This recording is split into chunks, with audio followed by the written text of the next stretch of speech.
Did you know that there is one food that was once illegal to sell? It is a special food that is loved across West Africa.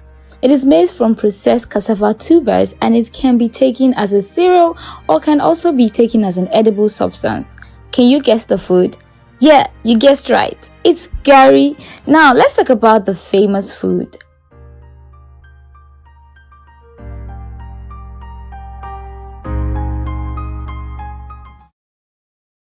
Garri perhaps is one of Nigeria's most popular staple food. Garri is like a culinary superhero.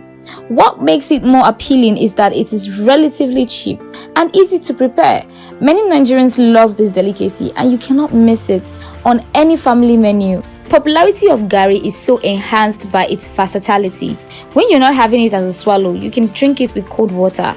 Soaked Garri is particularly very common among students or a low-income earner who consumes it with groundnut, honey, coconut, palm kernel, and other addictions. Selling of Garri was once illegal. Yeah, you heard that right. Our famous grocery that has become so popular now and very refreshing to eat has some background story. Now let's take it back to the 90s. Cassava was introduced to West Africa in the 16th century by the Portuguese colonizers. Garri became popular in the 19th century after formerly enslaved people began to return from Portuguese and introduced a new method for processing cassava. Cassava, the root from which Garri is produced, is rich in fiber, copper, and magnesium. The British colonial government made it illegal for anyone to sell Garri privately. Garri became government treasure. This actually happened during the era of World War II. As we know, the British were suffering at the hands of the Germans and they were desperate to win the war. They needed money and resources so that they can pull as many as they could from their colonies, including Nigeria. They built harbors, roads, airfield, hospitals, anything to make their exploitation easier. Thousands of Nigerian men were recruited into the army to fight the Second War, even as they still needed more. They imposed some monetary policies and they rationed food so they could have enough to export for their war. The government was in charge of food distribution and people would have to queue for days to buy Garri. They wanted to tax market women. Then we had Alimotu Pelewura, a Nigerian woman that led a protest to curb this action. British governments were like, British women pay tax. Why should Nigerian women be any different? And Pelewura replied, she said all of Nigeria's wealth is being taken to the British. Hence, the British women could pay tax because they were rich. She organized the market and told them to boycott sales of Garri to the government. This made the government and the security agents declared war. The government started arresting those who sold Garri privately, but Nigerians were so resourceful, so the firewall got involved. Firewall is what Yoruba calls smugglers. These people will crawl on their bellies to steal Garris from government stores and sell them in private. So Garri get black market.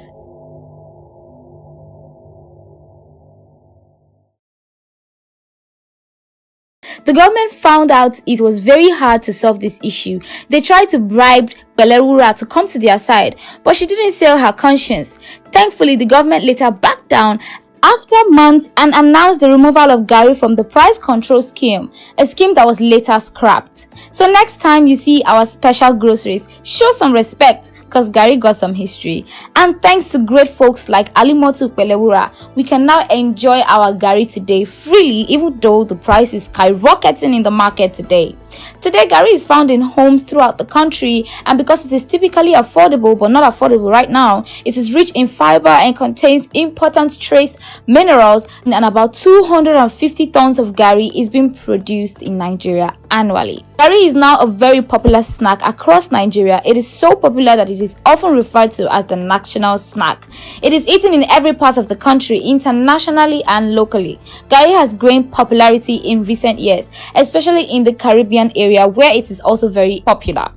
Kindly like, comment, subscribe to our YouTube channel before we continue. To make Garri flour, cassava tubers are uprooted, peeled, washed and grated or crushed to produce a mash. The mash can be mixed with palm oil and placed in a porous bag. Then it is placed on an adjustable pressing machine or an iron presser for 1 to 24 hours to remove excess water. Once it is dried, it is sieved and fried in a large stainless steel frying pot or in a large aluminium frying tray with or without palm oil. The dry garri can be stored for a long period of time. It can be pounded or grounded to make a fine flour. Garri comes in various consistency, including rough, medium, and smooth, which are all used to prepare different type of food. In West Africa, two types of garri include white and yellow. The yellow is prepared by adding palm oil just before the fermenting stage of the cassava mash. The white garri, on the other hand, is dried without palm oil. The variations of yellow and white garri are common among Nigerians and Cameroon. One variation of white garri is popularly known as Garri Ijebu. This is produced mainly by the Yoruba people of the Ijebu, Nigeria, while the yellow garri is produced mainly by the Igbo people of Nigeria. Nigeria is the largest producer of cassava in the world, and this is another untapped market, especially because the plant is so useful in the production of other food for both humans and animals: alcohol, starch, textiles, sweeteners, prepared food, and biodegradable products. If we can meet the need for global demands of cassava and its products, it would definitely improve our economy. Most of you should go into farming. Many nutritional benefits have been attributed to garri. Contrary to the widespread belief that garri is dangerous for the eyes, it is also believed to be beneficial for eyesight. Apart from its fiber and starch content, it contains phosphorus, calcium, riboflavin. The starch in cassava is called resistant starch, which helps in improving digestive health. Resistant starch can be known to regulate blood sugar, which reduces chances of diabetes. Garri is a traditional African superfood that is popular throughout Nigeria. It is a staple snack that is eaten at all times of the day. There are many ways to prepare and eat this superfood, and it is also common to find garri being gifted as a token of gratitude or an apology. This is a tribute to one of my favorite unsung heroes, Garri, saving lives since the beginning of time. Thank you for staying with us to the end of this video. Remember to subscribe to our YouTube channel and turn on post notification so you don't miss out on any of our videos in the future. Love ya.